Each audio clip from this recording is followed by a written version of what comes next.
एक मर्तबा का जिक्र है कि एक मुल्क का बादशाह बहुत जालिम था। वो रियाया से हर वक्त अजीब व गरीब फरमाइशें करता रहता था। इसकी अवाम और ख़ास तौर पर उसका एक वज़ीर इससे बहुत तंग था। वज़ीर एक नेक दिल और अक्लमंद इंसान था, जिसकी वजह से मुल्क के हालात काफ़ी बेहतर थे। एक दिन बादशाह को एक अजीब और गरीब ख्वाहिश सूझी। इसने अपने वज़ीर को हुक्म दिया कि मुझे एक ऐसा महल बना कर दो जिसकी तामीर ऊपर से नीचे की तरफ की जाए, और अगर वज़ीर 10 दिन के अंदर ये काम शुरू ना कर सके तो इसका सर कलम कर दिया जाए। वज़ीर बहुत परेशान हुआ कि अब क्या करे। बहरहाल जब वो अपने घर पहुंचा तो इसने अपनी बीवी को सारा किस्सा सुनाया। बीवी ने मशवरा दिया कि तुम अल्लाह से मदद तलब करो। वज़ीर ने फ़ौरन वज़ू किया और 2 नफ़ल पढ़े और अल्लाह ताला से दुआ की। दुआ करते करते वज़ीर को नींद आ गई। ख्वाब में किया देखता है कि वो एक जंगल में जा रहा है कि इसको कोई चमकती हुई चीज़ मिलती है, जिसे लेकर वो बादशाह को दे देता है और बादशाह बहुत खुश होता है।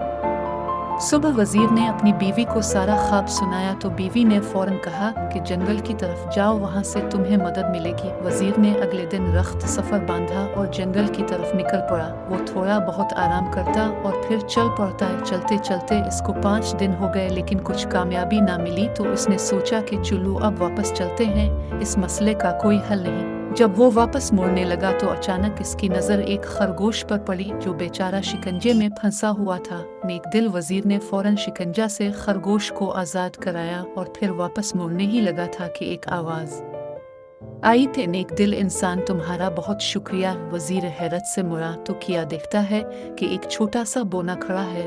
वज़ीर के पूछने पर उसने बताया कि इसको एक जादूगर ने खरगोश बनाया हुआ था। शिकंजा खोलते ही जादूगर का असर ज़ाइल हो गया। वज़ीर ने इसे अपनी मुश्किल बताई तो बोने ने इसे अपने साथ चलने को कहा। चलते चलते वो वज़ीर को एक गार के पास ले आया और इसे अंदर जाने को कहा। वज़ीर अंदर गया तो देखा कि अंदर एक बुजुर्ग इबादत कर रहे हैं। वज़ीर ने उन्हें सलाम किया और अपनी मुश्किल बताई। बुजुर्ग मुस्कुराए और कहा, बेटा कोई मसला नहीं, और साथ ही वज़ीर को एक तोता दिया कि इसको अपने साथ ले जाओ, ये तुम्हारी मदद करेगा। वज़ीर ने उनका शुक्रिया अदा किया और वापस अपने शहर की तरफ चल दिया। अपने घर जाकर उसने अपनी बीवी को सारा माजरा सुनाया। अगले दिन वो बादशाह के महल गया और बादशाह को कहा, आप मेरे साथ चली और देखिए मैं कैसे ऊपर से नीचे की तरफ महल तामीर करता हूँ। वज़ीर बादशाह को एक खुली जगह ले आया जहाँ बादशाह ने नया महल बनाने को कहा था। इस जगह मजदूर और मिस्त्री और तामीराती सामान पड़ा हुआ था। वज़ीर ने तोते को हवा में छोड़ा और कहा, चुल्लू मियाँ मिट्ठू अब अपना काम दिखाओ। तोता उड़ता हुआ काफ़ी ऊंचाई पर चला गया और आवाज़ें लगानी शुरू कर दी कि ईंटें पकड़ाया, ईंटें पकड़ाओ।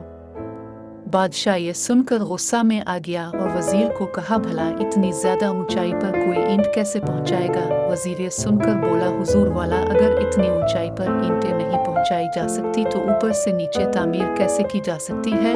बादशाह वज़ीर की अक्लमंदी देखकर बहुत खुश हुआ और उसने अपने गलत कामों की माफ़ी मांगी और वो भी एक नेक दिल और अच्छा इंसान बन गया।